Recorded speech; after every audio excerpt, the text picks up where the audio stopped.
Hello friends, this is Yrvind.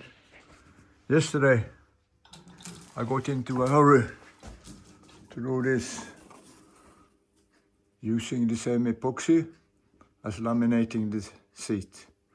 So I had forgotten about this.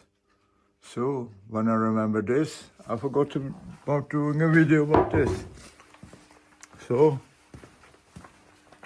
yesterday I didn't do the video about this, but it came out very good.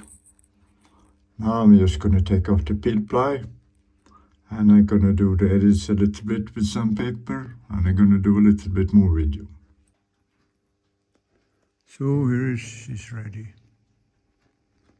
to get some epoxy.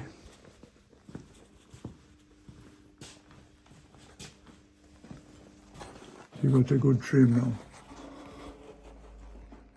And I hope this is just taking a chance. I don't know if it's going to succeed, but the alternative is not good because I can't really reach it. I made a brush here, bend it with some heat, so that should be good. So I just wait for tomorrow. I do it again once more.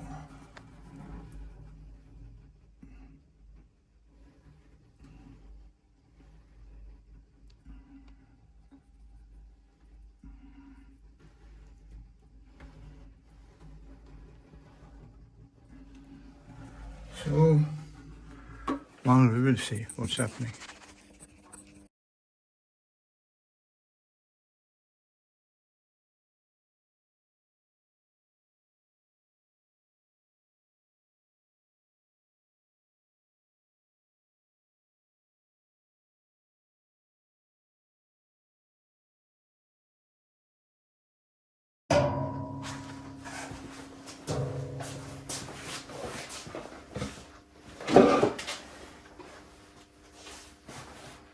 So, we are in Gran Canaria and Alan left and alone at the boat. And so, after Alan left, I met Tuulike, a Finnish girl. We fell in love and she decided to come sailing with me to Rio. Tuulike is Finnish for little wind. So, I did not hesitate. Our Swedish antifolien was no match for the tropical goose barnacles, so the crossing took 63 days. But the trade wind was nice, and Tuulike was nice, and I had plenty of interesting books aboard. So, in all, it was a very pleasant voyage. One day, Alan returned at Rio Yacht Club. His first command had been successful and he had money in his pocket. It did not take long before he also had a girlfriend.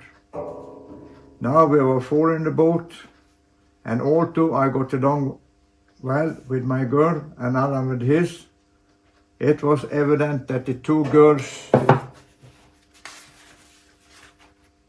were not compatible. Soon the days of bliss were gone, and Alan suggested that we could get a lot of money for Duga in Florida. We decided that Alan and his new girlfriend should sail Duga to Florida and sail her there. Then we would split the money. During the crossing, besides other things, I had occupied myself with drawing a new and smaller boat. Alan had bought me an airplane ticket back to Sweden, where I hoped to build her. I said goodbye to Duga and thanked her for what she had taught me. So, this is the end of Duga, and also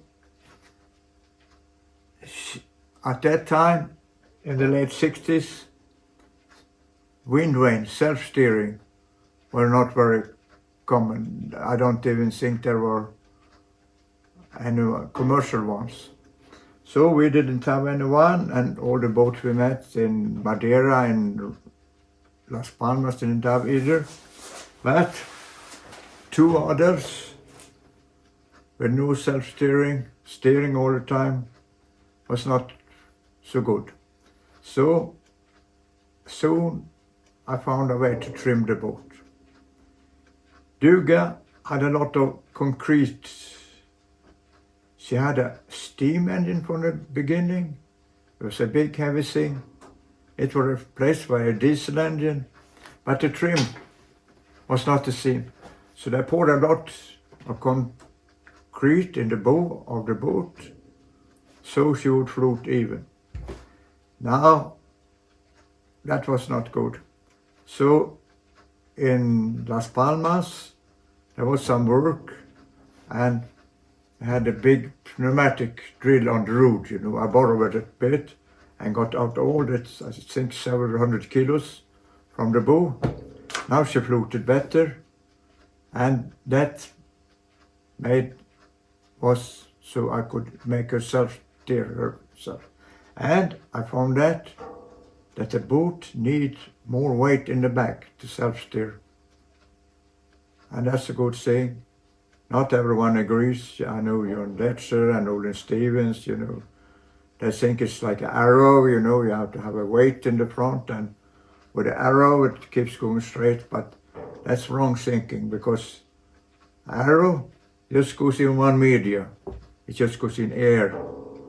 But the boat goes in air and water. So that's the difference thing.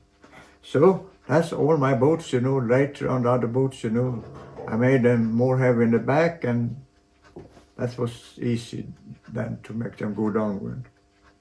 So this is to be continued.